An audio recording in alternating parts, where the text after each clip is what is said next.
ಕತ್ತಲಲ್ಲಿ ಹರಿಯಿತು ನೆತ್ತರು, ಬೆಚ್ಚಿಬಿದ್ದ ದಕ್ಷಿಣ ಕನ್ನಡ. ನಿಲ್ಲದ ಪ್ರತೀಕಾರದ ಹತ್ಯೆಗಳು. ಇನ್ನಷ್ಟು ದಿನ ಈ ರಕ್ತದೋಕುಳಿ. ಹಿಂದೂ ಕಾರ್ಯಕರ್ತನ ಕೊಲೆಗೆ ಸಿಡಿದೆದ್ದ ಬಿಜೆಪಿ. ಆಕ್ರೋಶ ರಾಜಕೀಯ. ಖಾಕಿ ಸುಪರ್ದಿಯಲ್ಲಿ ಕರಾವಳಿ ಪ್ರದೇಶ. ರಕ್ತದೋಕುಳಿಗೆ ಗೃಹ ಸಚಿವರು ಹೇಳಿದ್ದೇನು? ಮಂಗಳೂರಿನ ಬಜ್ಪೆ ಠಾಣಾ ವ್ಯಾಪ್ತಿಯ ಕಿನ್ನಿ ಪದವಿನಲ್ಲಿ ಮಾರಕಾಸ್ತ್ರಗಳಿಂದ ಕೊಚ್ಚಿ ಹಿಂದೂ ಸಂಘಟನೆ ಕಾರ್ಯಕರ್ತ ಸುಹಾಸ್ ಶೆಟ್ಟಿಯನ್ನ ಬರ್ಬರವಾಗಿ ಹತ್ಯೆ ಮಾಡಲಾಗಿದೆ.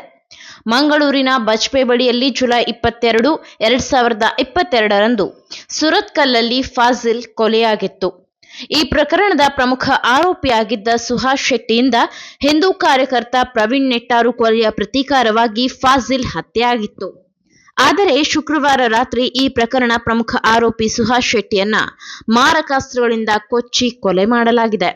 ಸದ್ಯ ಈ ವಿಡಿಯೋ ವೈರಲ್ ಆಗಿದ್ದು, ಈ ಸಂಬಂಧ ಬಜ್ಪೆ ಪೊಲೀಸರು ಸ್ಥಳಕ್ಕೆ ಭೇಟಿ ನೀಡಿ ಪರಿಶೀಲಿಸಿ ಪ್ರಕರಣ ದಾಖಲಿಸಿಕೊಂಡಿದ್ದಾರೆ. ಇನ್ನು ಹಿಂದೂ ಕಾರ್ಯಕರ್ತ ಸುಹಾಸ್ ಶೆಟ್ಟಿ ಹತ್ಯೆ ಖಂಡಿಸಿ ದಕ್ಷಿಣ ಕನ್ನಡ ಜಿಲ್ಲೆ ಬಂದ್ಗೆ ಕರೆ ನೀಡಿದ್ದು, ಇಂದು ಬೆಳಿಗ್ಗೆ 6 ಗಂಟೆಯಿಂದ ಸಂಜೆ 6 ಗಂಟೆಯವರೆಗೆ ಬಂದ್ಗೆ ಕರೆ ನೀಡಲಾಗಿದೆ. ನಗರದ ಎಲ್ಲಾ ವ್ಯಾಪಾರ ವಹಿವಾಟು, ವಾಹನ ಸಂಚಾರ ಬಂದ್ ಮಾಡಲು ಕರೆ ನೀಡಲಾಗಿದೆ. ಸುಹಾಸ್ ಶೆಟ್ಟಿ ಮತ್ತು 5 ಸಹಚರರು ಕಾರಿನಲ್ಲಿ ಹೋಗುತ್ತಿದ್ದರು. ಜಿಹಾದ್ ಇಸ್ಲಾಮಿಕ್ ಉಗ್ರ ಮುಸಲ್ಮಾನರು ಹತ್ಯೆ ಮಾಡಿದ್ದಾರೆ. ಇದು ಪೂರ್ವ ನಿಯೋಜಿತ ಕೃತ್ಯ ಎಂದು ಹಿಂದೂ ಪರ ಸಂಘಟನೆ ಮುಖಂಡ ಶರಣ್ ಪಂಪ್ವೆಲ್ ಆರೋಪಿಸಿದ್ದಾರೆ. ಯಾರನ್ನೂ ರಕ್ಷಿಸುವ ಪ್ರಶ್ನೆಯೇ ಇಲ್ಲ. ಈ ಸಂಘಟನೆಯ ಕುರಿತು ಪ್ರತಿಕ್ರಿಯಿಸಿರುವ ಗೃಹ ಸಚಿವ ಡಾ. ಜಿ. ಪರಮೇಶ್ವರ್, ಈ ಹತ್ಯೆಯ ಹಿಂದೆ ಯಾರೇ ಆರೋಪಿಗಳು ಇರಲಿ, ಅವರು ಯಾವುದೇ ಪಕ್ಷದವರೇ ಆಗಿರಲಿ, ಅವರನ್ನ ರಕ್ಷಿಸುವ ಪ್ರಶ್ನೆಯೇ ಬರುವುದಿಲ್ಲ. ಆರೋಪಿಗಳನ್ನ ಬಂಧಿಸಲು ಅಧಿಕಾರಿಗಳಿಗೆ ಸೂಚನೆ ನೀಡಲಾಗಿದೆ. ಮಂಗಳೂರಿನ ಜನರು ಶಾಂತಿ ಕಾಪಾಡಿಕೊಳ್ಳಬೇಕು.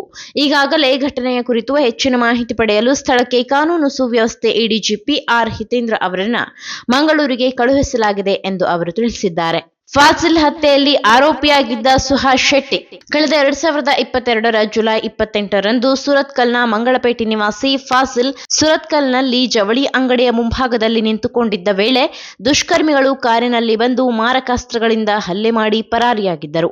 ಗಂಭೀರವಾಗಿ ಗಾಯಗೊಂಡಿದ್ದ ಫಾಜಿಲ್ನನ್ನು ಮಂಗಳೂರಿನ ಖಾಸಗಿ ಆಸ್ಪತ್ರೆಗೆ ದಾಖಲಿಸಲಾಗಿತ್ತು. ಆದರೆ ಚಿಕಿತ್ಸೆ ಫಲಿಸದೆ ಫಾಜಿಲ್ ಮೃತಪಟ್ಟಿದ್ದನು. ಹಿಂದೂಸ್ತಾನ್ ಪೆಟ್ರೋಲಿಯಂ ಕಾರ್ಪೊರೇಷನ್ ಲಿಮಿಟೆಡ್ನಲ್ಲಿ ದಿನಗೂಲಿ ಕೆಲಸಗಾರನಾಗಿದ್ದ. ಇದಕ್ಕೂ ಮುನ್ನ ಜುಲೈ 26ರಂದು ಬಿಜೆಪಿ ಯುವ ಘಟಕದ ಕಾರ್ಯಕರ್ತ ಪ್ರವೀಣ್ ನೆಟ್ಟಾರು ಮೇಲೆ ಹಲ್ಲೆ ನಡೆಸಿ ಹತ್ಯೆ ಮಾಡಿದ್ದಕ್ಕೆ ಪ್ರತಿಯಾಗಿ ನಡೆದ ದಾಳಿ ಇದಾಗಿತ್ತು. ಫಾಜಿಲ್ ಹತ್ಯೆಗೆ ಸಂಬಂಧಿಸಿದಂತೆ ಪೊಲೀಸರು ಈ ಹಿಂದೆ ಅಜಿತ್ ಕ್ರಾಸ್ತಾ, ಸುಹಾಸ್ ಶೆಟ್ಟಿ, ಗಿರಿಧರ್, ಅಭಿಷೇಕ್, ಶ್ರೀನಿವಾಸ್ ಮತ್ತು ದೀಕ್ಷಿತ್ ಎಂಬ 6 ಜನರನ್ನ ಬಂಧಿಸಿದ್ದರು. ದಾಳಿ ಪೂರ್ವ ನಿಯೋಜಿತವಾಗಿದ್ದು, ಕೊಲೆಗೆ ಮುನ್ನ ಆರೋಪಿಗಳು ಫಾಜಿಲ್ ಮೇಲೆ ನಿಗಾ ಇಟ್ಟಿದ್ದರು ಎಂದು ಪೊಲೀಸರು ತಿಳಿಸಿದ್ದರು. ಪೊಲೀಸರ ಪ್ರಕಾರ ಸುಹಾಸ್ ಶೆಟ್ಟಿ ಈ ದಾಳಿಯ ಸೂತ್ರಧಾರಿ. ಅಜಿತ್ ಕ್ರಾಸ್ತಾನನ್ನು ಸಂಪರ್ಕಿಸುವ ಮೊದಲು ಆತ ಗಿರಿಧರ್ ಮತ್ತು ಮೋಹನ್ ಸಿಂಗ್ ಎಂಬ ಇತರ ಇಬ್ಬರನ್ನು ಭೇಟಿಯಾಗಿದ್ದನು. ಜುಲೈ 28ರಂದು ಆರೋಪಿಗಳು ಬಳಸಿದ್ದ ಹ್ಯುಂಡೈ ಇಯಾನ್ ಕಾರನ್ನು ಈ ಇಬ್ಬರಿಂದ ಪಡೆದಿದ್ದರು.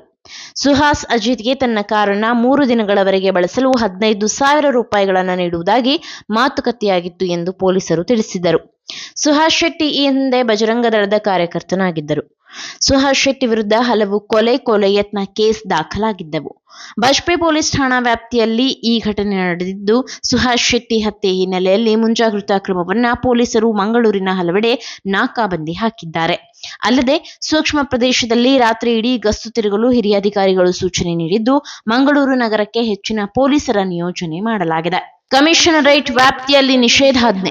ಶಾಂತಿ ಸುವ್ಯವಸ್ಥೆ ಕಾಪಾಡುವ ನಿಟ್ಟಿನಲ್ಲಿ ಮಂಗಳೂರು ಪೊಲೀಸ್ ಕಮಿಷನರೇಟ್ ವ್ಯಾಪ್ತಿಯಲ್ಲಿ ನಿಷೇಧಾಜ್ಞೆ ಜಾರಿಗೊಳಿಸಿ ಆದೇಶಿಸಲಾಗಿದೆ. ಬಿಎನ್ಎಸ್ ಕಲಂ 163ರ ಅಡಿಯಲ್ಲಿ ಮೇ 2ರಂದು ಮುಂಜಾನೆ 6 ಗಂಟೆಯಿಂದ ಮೇ 6ರ ಮುಂಜಾನೆ 6 ಗಂಟೆಯವರೆಗೆ ನಿಷೇಧಾಜ್ಞೆ ಜಾರಿಯಲ್ಲಿರಲಿದೆ ಎಂದು ಮಂಗಳೂರು ಪೊಲೀಸ್ ಕಮಿಷನರ್ ಅನುಪಮ್ ಅಗರ್ವಾಲ್ ಆದೇಶದಲ್ಲಿ ತಿಳಿಸಿದ್ದಾರೆ. ಮಂಗಳೂರು ಪೊಲೀಸ್ ಕಮಿಷನರೇಟ್ ವ್ಯಾಪ್ತಿಯಲ್ಲಿ ಬಿಗಿ ಪೊಲೀಸ್ ಬಂದೋಬಸ್ತ್ ಏರ್ಪಡಿಸಲಾಗಿದೆ. ಮಂಗಳೂರು ನಗರ ಸೇರಿದಂತೆ ದಕ್ಷಿಣ ಕನ್ನಡದ ಜಿಲ್ಲೆಯಲ್ಲಿ ಖಾಸಗಿ ಬಸ್ ಸಂಚಾರ ಬಂದ್ ಆಗಿದೆ. ಬಸ್ ಓಡಿಸಿದರೆ ನಮಗೂ ತೊಂದರೆ ಆಗಬಹುದು. ಈಗಾಗಲೇ ಬಸ್ಸುಗಳಿಗೆ ಕಲ್ಲು ತೂರಾಟ ಮಾಡಿದ್ದಾರೆ. ಇವತ್ತು ಇಡೀ ದಿನ ಬಸ್ ಬಂದ್ ಇರುತ್ತದೆ ಎಂದು ಖಾಸಗಿ ಬಸ್ ಚಾಲಕರು ತಿಳಿಸಿದ್ದಾರೆ. ಬಸ್ ಸಂಚಾರವಿಲ್ಲದೆ ಪ್ರಯಾಣಿಕರು ಪರದಾಡುವಂತಾಗಿದೆ. ಸದ್ಯ ಕೆಎಸ್ಆರ್ಟಿಸಿ ಬಸ್ ಸಂಚಾರ ನಡೆಯುತ್ತಿದೆ. ಮತ್ತೊಂದೆಡೆ ಅಂಗಡಿ ಮುಂಗಟ್ಟುಗಳು ಸಹ ಬಂದ್ ಆಗಿದೆ. ವ್ಯಾಪಾರ ವಹಿವಾಟು ಸಂಪೂರ್ಣ ಬಂದ್ ಆಗಿದೆ. ಒಂದಾದ ಮೇಲೊಂದರಂತೆ ನಡೆಯುತ್ತಿರುವ ಹತ್ಯೆಗಳಿಂದ ಅಕ್ಷರಶಃ ದಕ್ಷಿಣ ಕನ್ನಡದ ಜನರು ಆತಂಕ ಭಯ ಭಯದಲ್ಲಿದ್ದಾರೆ. ಇನ್ನು ಸುಹಾಸ್ ಶೆಟ್ಟಿ ಹತ್ಯೆಗೆ ಹಿಂದೂ ಪರ ಸಂಘಟನೆಗಳು ಹಾಗೂ ಬಿಜೆಪಿ ನಾಯಕರು ಸಿಡಿದೆದ್ದಿರುವುದು ಪ್ರಕರಣ ಇನ್ನಷ್ಟು ಗಂಭೀರ ಸ್ವರೂಪ ಪಡೆದುಕೊಂಡಿದೆ. ಆದರೆ ಸರ್ಕಾರ ಮಾತ್ರ ಇದರ ಹಿಂದೆ ಇರುವ ಯಾರೊಬ್ಬರನ್ನು ಬಿಡುವುದಿಲ್ಲ, ತಪ್ಪಿತಸ್ಥರನ್ನ ಶಿಕ್ಷೆ ನೀಡುತ್ತದೆ ಎಂದು ಹೇಳಿದೆ. ಈ ಮಾಹಿತಿ ನಿಮಗೆ ಇಷ್ಟವಾಗಿದ್ದಲ್ಲಿ ಈ ಬಗ್ಗೆ ಕಮೆಂಟ್ ಮಾಡಿ, ವಿಡಿಯೋನ ಲೈಕ್ ಮಾಡಿ, ಶೇರ್ ಮಾಡಿ. ನಮ್ಮ ಚಾನೆಲ್ನ ಸಬ್ಸ್ಕ್ರೈಬ್ ಮಾಡದಿದ್ದಲ್ಲಿ ಬೇಗ ಸಬ್ಸ್ಕ್ರೈಬ್ ಮಾಡಿ. ಧನ್ಯವಾದ. ಬೆಂಗಳೂರಿನ ಬೆಸ್ಟ್ ನೀಟ್ ಕೋಚಿಂಗ್ ಅಕಾಡೆಮಿ ಅಂದ್ರೆ excellence NEET academy. NEET crash course and NEET long term coaching admission ಪ್ರಾರಂಭ. ಈ ಕೂಡಲೇ ಸಂಪರ್ಕಿಸಿ. 84ರಿಂದ 50 kg ಬಂದೆ. ಆಮೇಲೂ ಸಣ್ಣಗೆ ಫಿಟ್ ಆಗಿದ್ದೀನಿ. ಅದಕ್ಕೆ ನಾನು ಯೂಸ್ ಮಾಡ್ತಾ ಇರೋದು ಜೀನಿ ಸ್ಲಿಮ್. ಸಣ್ಣ ಆಗಕ್ಕೆ ಜೀನಿ ಸ್ಲಿಮ್ ಯೂಸ್ ಮಾಡದೆ ಹೆಲ್ದಿನೂ ಅದೇ. ನೀವು ಸಣ್ಣ ಆಗಬೇಕಾ, ಹೆಲ್ದಿ ಆಗಬೇಕಾ? ಹಾಗಿದ್ರೆ ಜೀನಿ ಸ್ಲಿಮ್ ಯೂಸ್ ಮಾಡಿ. ಸಣ್ಣ ಆಗೋದಕ್ಕೆ ಯಾವುದೋ ಪ್ರಾಡಕ್ಟ್ ಹೇಳ್ತಾ ಇದ್ದಾಳೆ, ಏನಾದರೂ ಸೈಡ್ ಎಫೆಕ್ಟ್ಸ್ ಇದೆ ಅಂತ ಯೋಚನೆ ಮಾಡ್ತಾ ಇದ್ದೀರಾ? ಖಂಡಿತ ಇಲ್ಲ, ಯಾಕಂದರೆ ಇದು ಕೆಮಿಕಲ್ ಫ್ರೀ. ಸಣ್ಣ ಆಗಬೇಕು ಅಂದರೆ ಜೀನಿ ಸ್ಲಿಮ್ ಯೂಸ್ ಮಾಡಿ. ಹೆಚ್ಚಿನ ಮಾಹಿತಿಗೆ ಕೆಳಗೆ ಡಿಸ್ಪ್ಲೇ ಆಗ್ತಿರೋ ನಂಬರ್ಗೆ ಕಾಲ್ ಮಾಡಿ.